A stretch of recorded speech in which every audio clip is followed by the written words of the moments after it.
I thought we played a very good first half.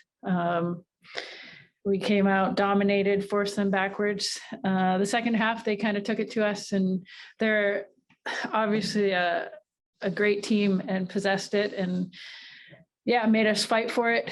But Mark said after the game that this is a game that we should have been up 3 or 4-0 at the end of the first half, and as a result, in this league, teams come back, and we made it difficult on ourselves at the end there. Thank you. We'll go ahead with questions. Caitlin, go ahead. Hey, thanks for taking the time. I was hoping to catch you after the Lyon game and ask you this. I talked to Kling a few weeks ago, and she talked a lot about how the team the last couple of years has really started to focus on process rather than results.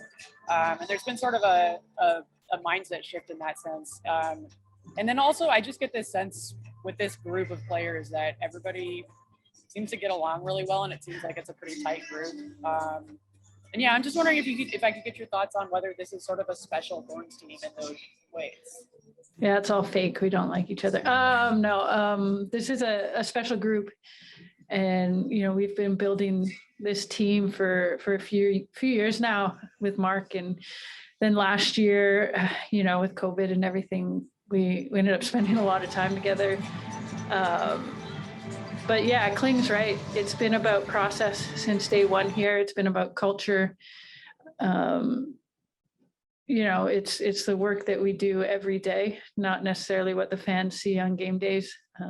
We want to put ourselves in the best position to win, and not by chance. And so we've put a lot of work in. We get along great. We have a lot of fun together.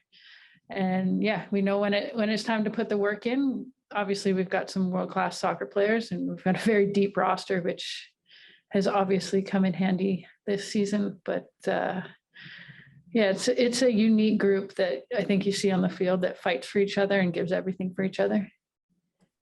Thank you. Grant, go ahead. Hey, Christine, I was wondering if you could talk a little bit about Sophia Smith. She put in 2 great performances in the Women's International Champions Cup and then in the first half tonight. I was wondering if you could talk about her progression and growth since she was first drafted. Yeah, I think last year obviously was a rough year for Soph, coming in hurt and missing most of the season or the tournament, whatever you want to call it. And you could see glimpses of her potential. And then this year for her to have had a whole preseason day in and day out at this level, I told her at halftime that it's so much fun playing up top with her.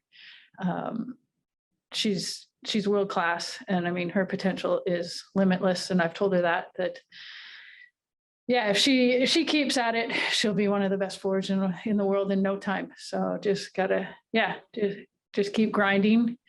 And I think these past couple of weeks, the people here in Portland have seen what she's capable of, and she's only going to get better. Thank you. Paul, go ahead. Hey, Christine, how has that commitment to process and improvement made the transition back from the Olympics maybe different than it was 2 years ago for the World Cup players when Thorns struggled after the players got back? What are 1 or 2 real differences or things you guys learned from that process that you can apply this year? Yeah, I think we've all learned from previous years where people have left. Mark, upon our return, put no pressure on us. He gave us some time off to recover, see some family that we haven't seen probably pre-COVID. And the team, while we were gone, obviously killed it. And when we came back, we didn't, at least for me, I didn't feel the pressure to the team needs us. It's not that. The team is so good with or without the players that went to the Olympics. And honestly, coming back, it was just about how can we help the team continue on this role. And I think one thing that's going to help us is, the depth that this team has and the experience that players got when we were all gone. This team is ready for a deep run. in the regular season and the playoffs. It's what we were built for. And yeah, players 1 through whatever 25 are raring to go. All right, we'll go next to AJ. AJ, go ahead. What was that moment for you like when you walked out and got the flowers and you were standing next to the Team USA players? Can you just describe the cheers? And then I think it was Crystal who was bowing down to you at the beginning there. Yeah, it was super awkward. Those aren't my favorite moments, but I mean, to be able to share that moment with obviously the 3 American players, they've become great friends of mine. And obviously when we put on our national team jerseys, we battle and fight, but at the end of the day, we're all buddies. And to be able to share that moment with them, with the fans in Portland that have, I mean, been the best support that I've ever received since, my days in college. Yeah, it was pretty special. It's a moment, I won't forget. And I don't know what Crystal was doing, but she needs to stop. Thank you. Nick, go ahead. Christine, how much can you appreciate that gold maple leaf on the flag over here in the South End?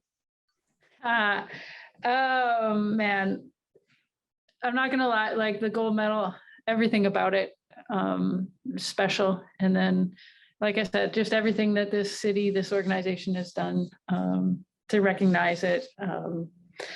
Whether it's big things like the giant sign outside the stadium or just little things like all the maple leaves around the stadium tonight. Yeah, it's pretty cool to, I don't know, have the support of the fans here in Portland, even though obviously they're American. All right, we'll do one more. Kaylin, go ahead.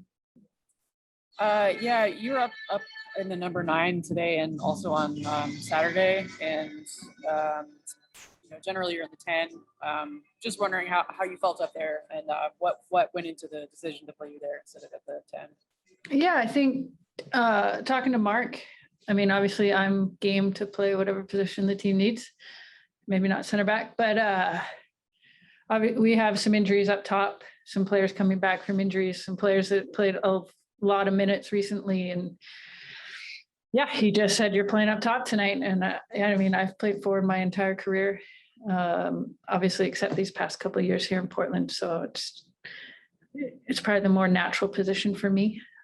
But yeah, I just told Mark wherever he needs me, I'm ready to go.